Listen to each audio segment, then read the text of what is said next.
పిల్లలను పెంచుతున్నందుకు ఎంతో గర్వంగా ఉంది. నా తండ్రి ఇలా ఫిర్యాదు చేయడం యాదృచ్ఛికం కాదు.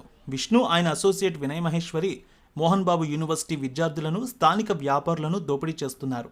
వారికి మద్దతుగా బహిరంగంగా మాట్లాడిన నేపథ్యంలోనే తనపై ఈ ఫిర్యాదు చేశారు. ఆర్థిక అవకతవకలకు సంబంధించి నా దగ్గర అన్ని ఆధారాలు ఉన్నాయి. కావాలంటే వాటిని అధికారులకు అందజేస్తానంటూ మనోజ్ తెలియజేశారు. నా తండ్రి నన్ను పక్కకు తప్పించి విష్ణువుకు ఎప్పుడూ మద్దతుగానే ఉన్నారు.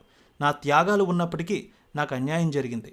పరువు నష్టం, వేధింపులకు గురయ్యాను. విష్ణు ఫ్యామిలీ ప్రాపర్టీని దుర్వినియోగం చేశాడు. స్వలాభం కోసం కుటుంబం పేరును వాడుకున్నాడు. నేనెప్పుడూ స్వతంత్రంగానే ఉన్నాననే విషయాన్ని చెప్పారు మనోజ్. కుటుంబ వివాదాలు పరిష్కారం కావడానికి నిజాయితీగా అందరి ముందు చర్చలు జరపాలని గత సెప్టెంబర్లో హృదయపూర్వకంగా మా తండ్రిని వేడుకున్నాను. కుటుంబ పేరును నిలబెట్టడం నా బాధ్యత అని చెప్పాను. అయితే నన్ను మా నాన్న పట్టించుకోలేదు. అంతేకాదు, ఇప్పుడు ఇలా తప్పుడు ఆరోపణలు ఎదుర్కొంటున్నానంటూ మనోజ్ తన లేఖలో అనేక విషయాలు చెప్పారు కుటుంబం గురించి. చివరకు 2 రోజుల క్రితం తన కుమార్తెని ఇంటి నుంచి తీసుకురావడానికి